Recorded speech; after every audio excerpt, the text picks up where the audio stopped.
Salvatore Giuliani, Lord of the Mountains.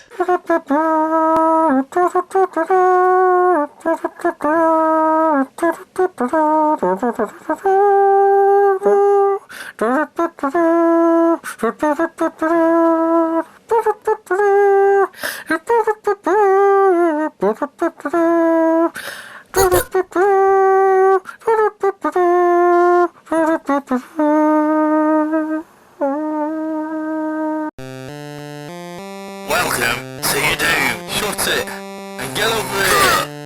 Massive uppercut!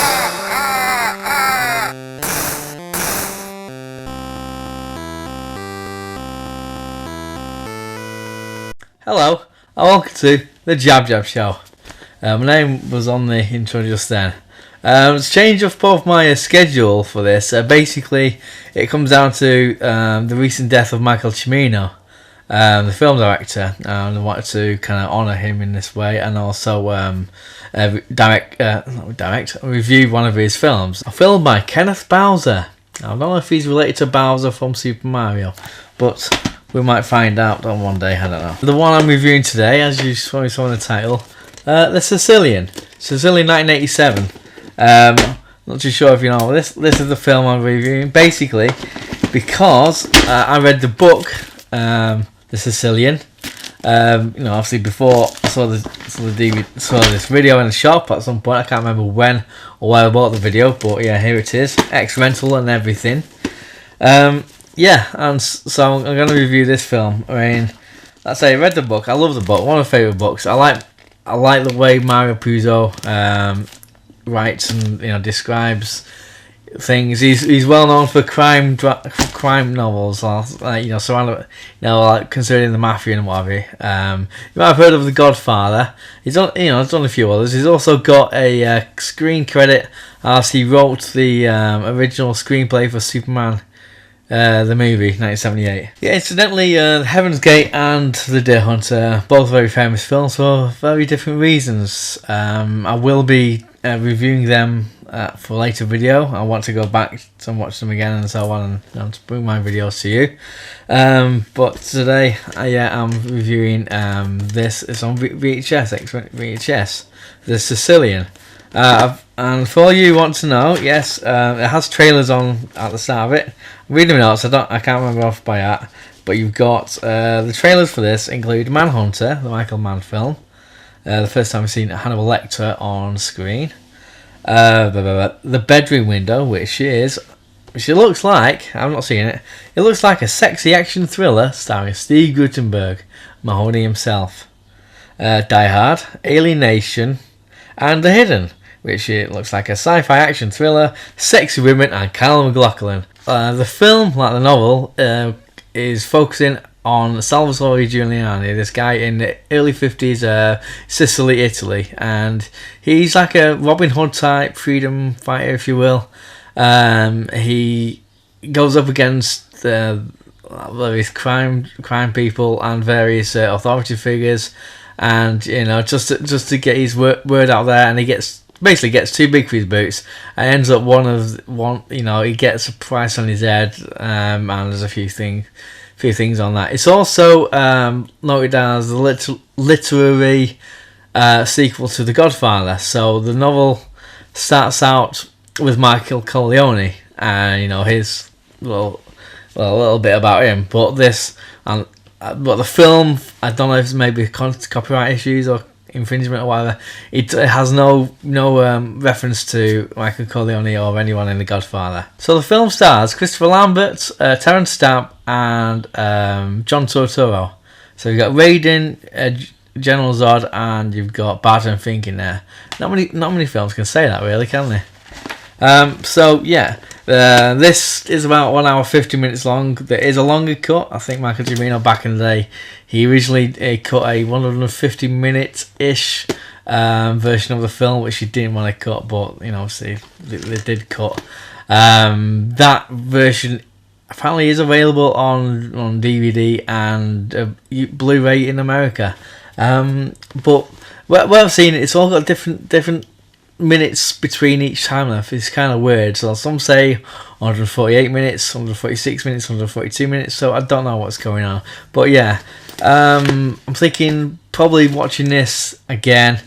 It does, the film as I've seen it can probably benefit from maybe the extra few minutes and whatever there. Much like Batman v Superman, I've not seen the extended cut on the DVD. It's not out yet in the UK. Being like based on a book and like how Mario Puzo explains things and describes things, there's got to be a lot of shortcuts if you're going to do a film adaptation such as this. So there's a lot of scenes where it's not really clumsy exposition. It's just a few scenes of people sat about just basically telling the story, we're like bridging the gaps between what we couldn't film in half an hour. We got this one scene to cram in, lots of action. I mean, there is action in there and so on, but there's quite a lot of shorthand, kind of within these scenes.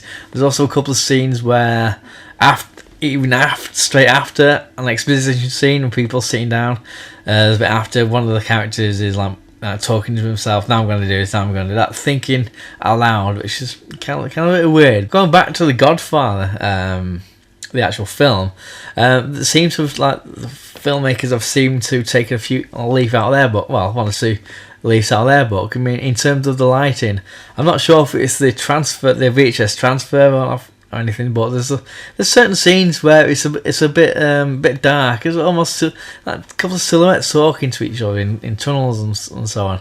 I don't even mind it. It's just that's a thing I picked up on, because The Godfather is quite dark in colour. For this film, they use a lot of location. They shot it in Sicily, like they did with Godfather, and they do use it nicely. There's good vast scope of of the scenery and whatever. But Christopher Lambert is a little too serious in this film, as in, it looked like he's having fun with the role. I mean, I don't know the backstory, whether he's just getting a paycheck, he didn't like the production, whatever. But he doesn't come across as, like, say, in the book, as this Salvatore Giuliani comes across. Yeah, he's a bandit and whatever, and he's a Robin Hood character. But he also comes across as very charismatic and larger than life, and people adore him and so on.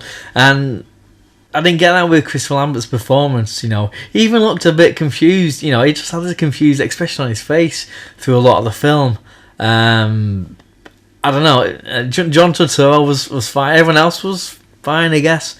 But if you got the lead character who's supposed to be this enigmatic, charismatic kind of just figure, like you expect him to have a lot of swagger, a lot of this and that with him. There's a couple of scenes he smiles, and that's about it. He's just too serious, But I just found it a bit like I don't know, miscast. I mean, he's French playing an Italian. You look down the history of films. I mean, you've got Sean Connery playing Russians and so forth. It's set in Italy and all that, but no one actually. There's one scene where there's a bit of Italian spoken.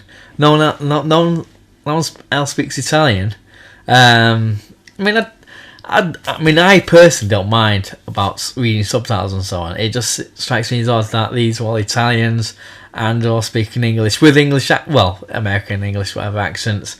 No Italian accents. I'm not looking for Mamma Mia or shut up your face. And what is a bit odd, I don't know if it's a contractual thing or just so they can sell this film to other territories, is there's about 5 minutes in or so. I mean, there's a bit of nudity in there.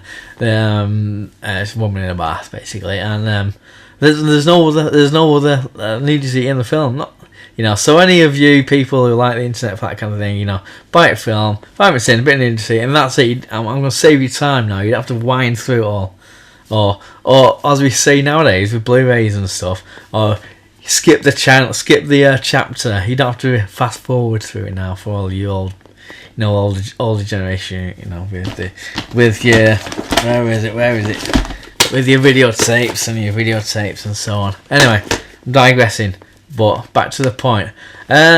So going back to the actual structure of the film.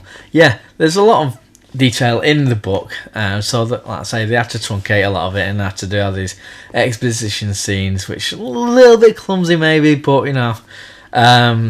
there's that, but there's also characters. I mean, so to be honest, it's been a while since I read the book, but enough of the book has retained, because I like it so much. So I got an itch, and there's characters. There's one character that he saves. There's a jailbreak. He breaks a lot of people out of jail, and there's one kid, I think, who stays behind, and he has a little word with him. And he thought, there's establishing this kid. I can't remember his name.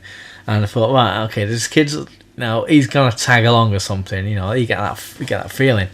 But he doesn't, and he just sees him. They kind of like come together again at the end, just have a little chat about stuff. And I thought that was a bit weird. You don't need to. They didn't really establish this kid, enough. He's in one scene, then an hour or so later, he's in another scene with Crystal Lambert or Lambert. I don't know, but anyway. So I thought that was a bit odd. And just rather than not have him. I don't know, because it sets him up and it doesn't really do anything. I don't know. So yeah, that's basically what it is. It's a little disjointed and whatever, the film. It's not successful. It's not my favourite Michael Cimino film, to be honest. I just felt, because I love the book so much, and I've bought the VHS at some point, on the strength of it, I will probably get the 150, 146, whatever version that's out there. I may revisit it and see if the issues I've got with it, in terms of structure, and does it flesh out a bit more with this kid, for example. And maybe there's a bit more nudity, who knows.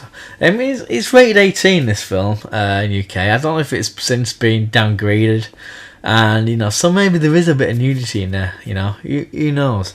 So I might review it. So like I say, I do want to go on more with Deer Hunter and Heaven's Gate, and these other films that I've not got or seen. Thunderbolt I thought would be a good one to revisit, but we'll see.